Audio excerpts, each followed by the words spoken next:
ఎందుకు game changer cinema విషయానికి వచ్చేటప్పటికి మీరు రేట్ల పెంపుదలకు ఎందుకు అవకాశం ఇచ్చారు, ఎందుకు ఈ మెమో జారీ చేశారు, ఆయన ఒక్కడికి ప్రత్యేకమైన ప్రివిలేజ్ ఏమిటి, ఎవరికి ప్రివిలేజ్లు ఉండవు అని అసెంబ్లీలో ప్రకటించారు గౌరవ ముఖ్యమంత్రి గారు.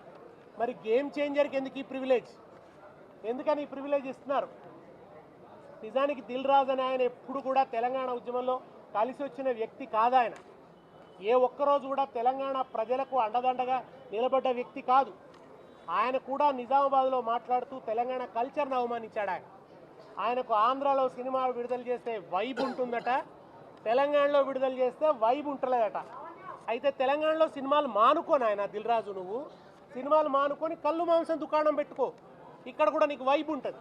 నీకు కావాల్సింది వైబ్ కదా, ఇక్కడ సినిమాలకు వైబ్ ఉండదు అంటున్నావు కదా, సినిమా వ్యాపారం ఇక్కడ మానుకో. మరి ఎందుకు రేవంత్ రెడ్డి గారిని పట్టుకొని వాళ్ళ టికెట్ల రేట్లు పెంపుదల, నైజాంలో టికెట్ రేట్లు పెంచడానికి అనుకూలంగా ఆర్డర్ ఎందుకు తెచ్చుకున్నావు దిల్ రాజు గారు? ఇది దిల్ రాజు గారు జవాబు చెప్పాలి. సినిమాటోగ్రఫీ శాఖ మంత్రి కోమటిరెడ్డి వెంకటరెడ్డి గారు చెప్పాలి. ఆయన్నే ప్రకటించాడు విస్పష్టంగా, టికెట్ల రేట్ల పెంపుదల ఉండదు అని చెప్పి ఆయన స్పష్టంగా ప్రకటించాడు. కనుక మీరు రెండు నాలుకల ధోరణి, ఒకరి పట్ల ఒక న్యాయం, ఇంకొకరి పట్ల ఇంకో న్యాయం.